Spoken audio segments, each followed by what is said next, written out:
My name is Mabel Whitmore. I'm 77 years old, and I live alone in a modest coastal home in Rockport, Maine. It's the kind of place people visit on weekends: calm, salty air, cedar shingles, and seagulls crying overhead. But for me, this house is more than scenery. It's memory. It's history. It's everything.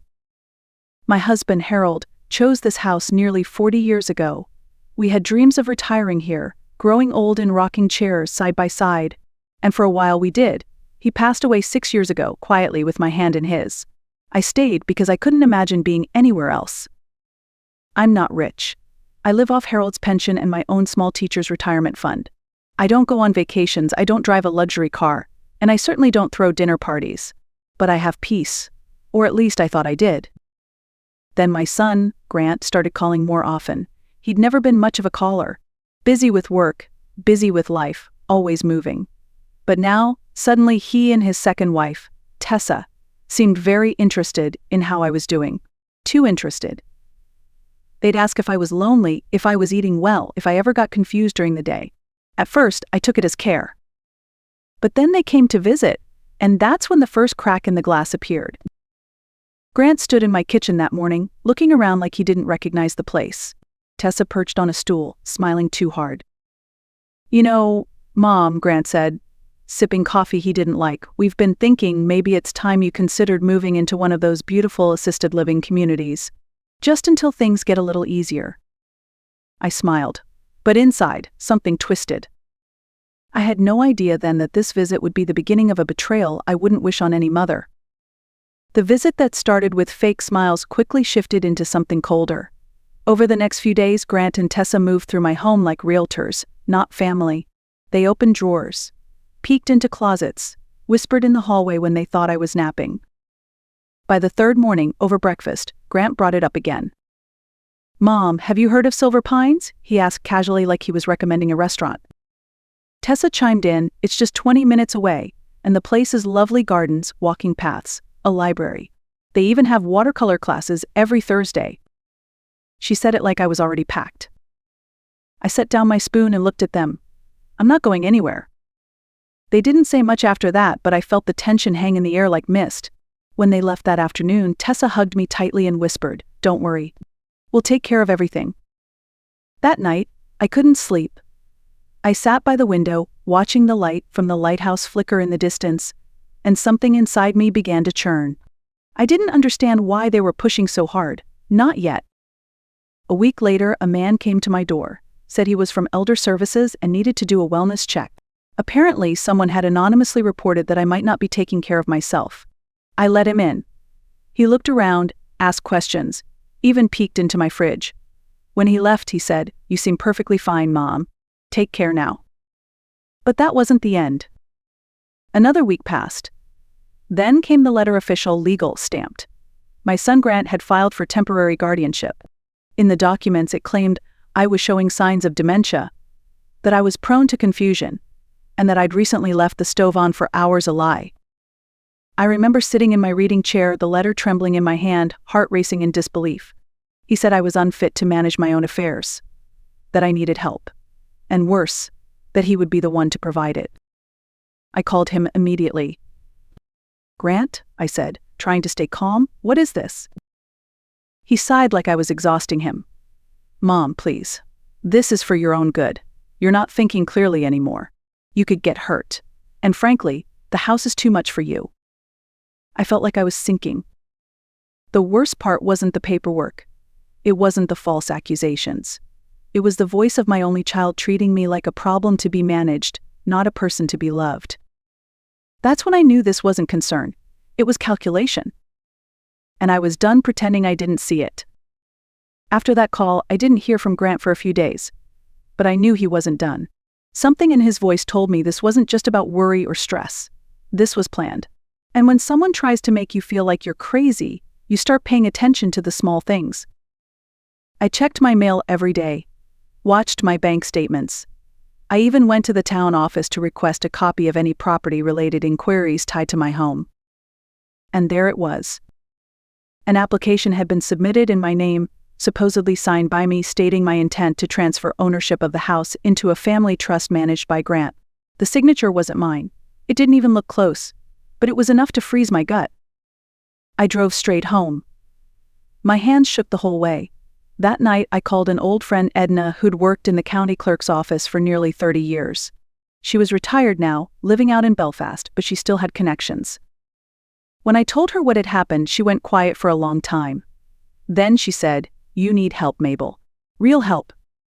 She gave me a name, Nathan Connors, a retired investigator who now worked part-time helping older folks deal with legal fraud, especially within families. The next morning, I met with Nathan at a quiet cafe. He looked like a man who had seen too much gray hair, calm eyes, no unnecessary words. I brought everything I had, the letter from Elder Services, the fake application, even my journal where I documented what Grant and Tessa had said during their visit. He listened carefully, never interrupted.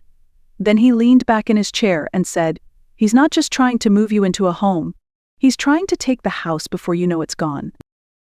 It hit me like a slap. Nathan explained the pattern: adult children manipulating the legal system to declare their parents incompetent, gain control of their assets, and then flip the property before the parent even realized what had happened. It was more common than I ever imagined.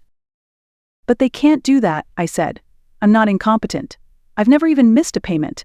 I volunteer, I garden, I read." Nathan nodded. "That's why we're going to stop this before it goes further. But we have to move fast."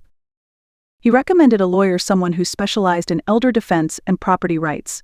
Her name was Marla Reyes. Sharp, brilliant, no nonsense. I called her that afternoon. By the next day, we had started the legal process to challenge the guardianship claim. That same evening, Nathan handed me a small voice recorder. "If he calls you again, record everything," he said. "And don't tell him anything has changed." I tucked it into my knitting basket.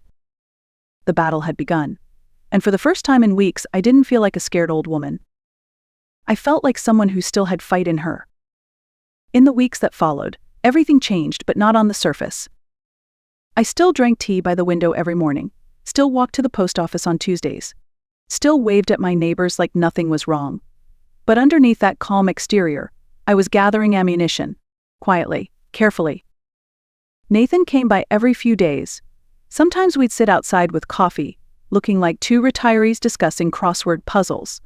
But behind the laughter, we were reviewing documents, building timelines and planning. Marla, my attorney, moved fast.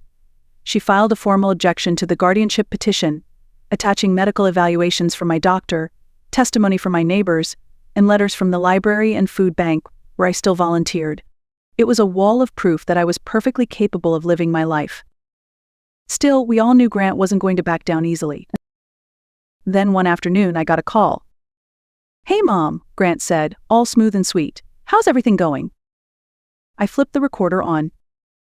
"Oh, just fine," I said, smiling into the silence. "Still here, still kicking." "That's great," he replied, then hesitated. "Listen, about that paperwork, I didn't mean to upset you. I just think it's time to make sure everything's in order. For the family, you know? You always said you wanted to leave something behind." I let him talk. The more he said, the more he revealed. He talked about maximizing the property value, about not letting assets go to waste. He mentioned Tessa's cousin who just happened to work in real estate and a buyer who was very interested in homes like mine. He never asked how I was feeling, never asked what I wanted. When he finally hung up, I saved the recording and sent it straight to Marla. 2 days later, she called me, furious but composed. "They've already signed a preliminary agreement with a realtor. They're trying to flip this house before the court hearing even happens." I stood in the middle of my kitchen, the place where I'd cooked every Thanksgiving dinner for 30 years, and felt a wave of heat rise in my chest. They had moved from suggestion to deception, and now to theft. But they hadn't expected me to be ready. Marla filed an emergency injunction to freeze all transactions related to the property. The court granted it, just in time. Nathan helped me gather further evidence, documents, emails, call logs, even a voicemail from Tessa complaining that this would all be easier if your mom wasn't so stubborn. They underestimated me because of my age. But being old doesn't mean being weak. It means you've survived too much to be fooled easily. It means you've seen patterns before others do. And it means you know how to stand your ground even when no one else believes you can. The court date was set. I had 2 weeks. And I was ready. The morning of the hearing, I dressed with intention. Not to impress, not to intimidate, but to remind myself of who I was. I wore a navy blue coat my late husband had given me on our 25th anniversary, a string of pearls my mother passed down, and a pair of low-heeled shoes that had carried me through 3 decades of PTA meetings, weddings, and funerals. Nathan picked me up at 8:30 sharp. We didn't speak much on the way. Just sat in the quiet, letting the sound of the road hold space for what was coming. The courthouse was modest, just a brick building with peeling white columns and a cold tile floor. But when I walked inside, I stood tall. Because this wasn't just about me anymore. It was about every parent who had ever been told they were no longer needed, no longer trusted, no longer worthy of their own life. Marla was already there, papers in hand, sharp as ever. She gave me a reassuring nod. "You're going to be fine, Mabel. Just tell the truth." When the judge entered and we were called up, Grant was sitting across the aisle. He looked polished. Confident. Tessa sat beside him, flipping through her phone like this was an errand she needed to get through. Grant's lawyer opened with a dramatic performance painting me as a confused, lonely woman, vulnerable to falls and forgetfulness. He spoke about safety, about responsibility, about how my son was only trying to protect me. And then it was my turn. Marla walked me through each question, her tone gentle but firm. I explained my routine, my responsibilities, my independence. I described the day the Elder Services agent came to my home and how he found no cause for concern. Then Marla played the recording. The courtroom went silent. They heard Grant's voice talking about maximizing property value, working with a realtor, and flipping the house before I even knew what was happening. They heard the condescension in his tone, the manipulation behind the words. Then came the documents, the forged signature, the transfer application, the timeline of calls and emails. The picture became clear. It wasn't care, it was control. It wasn't concern, it was profit. The judge looked over her glasses, voice calm but unshakable. This court sees no evidence of cognitive impairment or inability to care for oneself. In fact, Ms. Carter has presented a compelling case of attempted financial exploitation under the guise of guardianship. She paused. The petition for guardianship is denied. Furthermore, any future attempt to pursue guardianship without clear and compelling new evidence may result in legal consequences for the petitioner. I didn't cry. Not in that moment. I just exhaled, slowly, deeply. After the hearing, Grant tried to approach me in the hallway. Tessa stood back, arms crossed, watching it all fall apart. "Mom," he said, softer than I'd heard in weeks, "can we just talk?" I looked him in the eye. "You had your chance to talk, you chose to take, and now, you can go." He looked stunned.